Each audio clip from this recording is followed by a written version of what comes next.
It's February 7th, and the strange side of history awaits. Today, we have a man who survived everything except time itself, fires that move faster than escape and hotter than imagination, and a city forced to learn too late that systems fail when they're needed the most. Let's begin. On February 7th, 1894, Adolphe Sax quietly died in Paris at the age of 79. But surviving to that moment may have been his greatest achievement of all. As a child, death seemed to stalk him relentlessly. Neighbors whispered his nickname, the Ghost Child, and before the age of 10, Sax had fallen from a third-story window and cracked his skull on the stone. He drank what he thought was milk, only to swallow diluted sulfuric acid. He survived a gunpowder explosion that hurled him across a workshop, and then collapsed into a burning stove, permanently scarring his body. 3 times, toxic varnish fumes stole his breath, and once a river nearly claimed him for good. Yet somehow, he lived. In the 1840s, Sax created a new instrument, the saxophone. But the curse followed.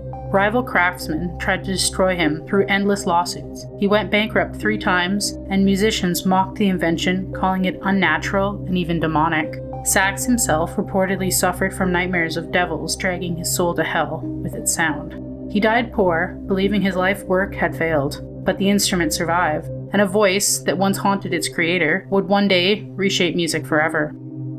Death came for the saxophone, and for a time, it seemed the instrument would never have existed, but fate refused to yield.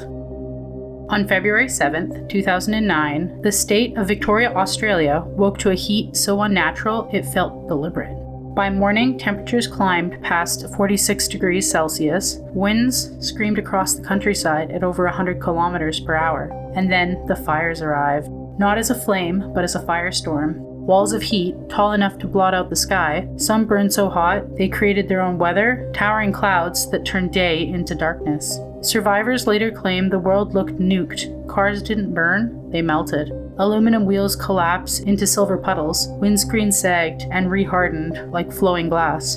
The ground itself was altered, scorched so deeply it could no longer sustain life. Entire towns vanished, roads became traps, and shelters became ovens.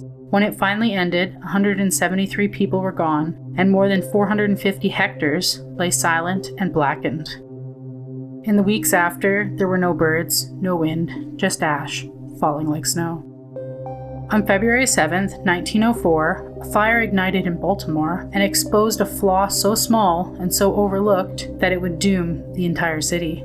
Flames spread fast, driven by winter winds, leaping from building to building as alarms echoed through the streets. Baltimore's fire crews fought desperately, but within hours it was clear they were losing.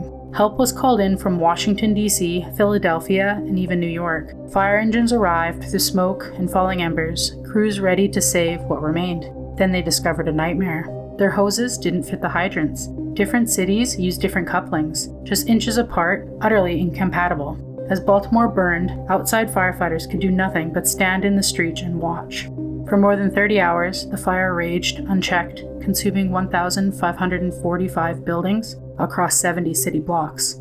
When the smoke finally cleared, investigators realized the truth. America hadn't failed due to lack of bravery or manpower, but because the systems couldn't connect. The fire became a warning etched in ash, forcing nationwide standardization so this would never happen again. Another day, another strange bite from history. Like, comment, and subscribe. Your next eerie dose is just a day away.